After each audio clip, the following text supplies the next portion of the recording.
was supposed to be the perfect end to their dream season.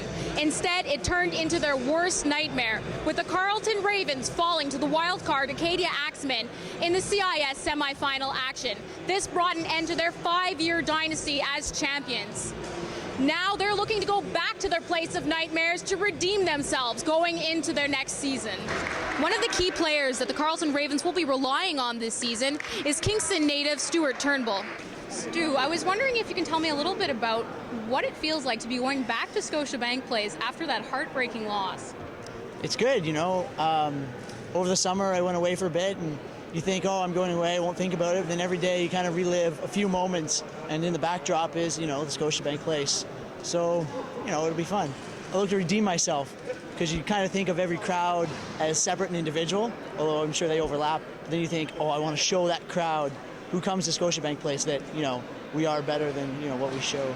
Now, you came off of a strong game tonight, but how difficult is it going to be against a Tier 1 division NCAA team? Yeah, that's true. We actually scrimmaged this Northeastern team 2 days ago, and it was kind of opened our eyes a bit. I was like, whoa, these guys are a lot bigger and a lot more athletic than I remember.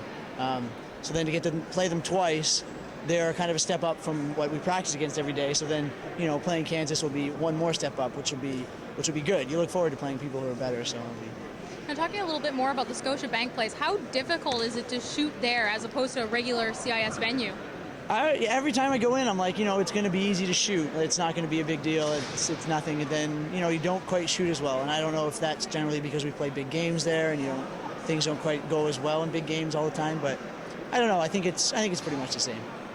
Cross my fingers. Now, you're going in as the underdog. You guys are usually going in as top-seeded, top-ranked. How does it feel to be going in as an underdog? You know, people are always like, yeah, embrace the underdog role. But why are you the underdog? Because you're not as good, you know? So we know we're not as good as Kansas. You know, we have to play hard. We have to play perfect if we want, you know, if we want to compete, if we want to win. So the underdog role isn't, you know, all it's cracked up to be, but these are the games you want to play. You know, this is why I came to practice every day in the summer. Now, how good is it of a practice to play against the NCAA before going into your season? It's true.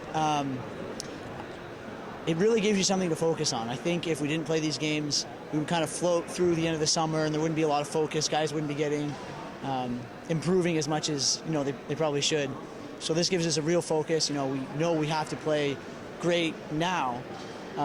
So that gives us a good starting point for September. Thanks, Stu. I'm Alison Sandor, SSN Ottawa.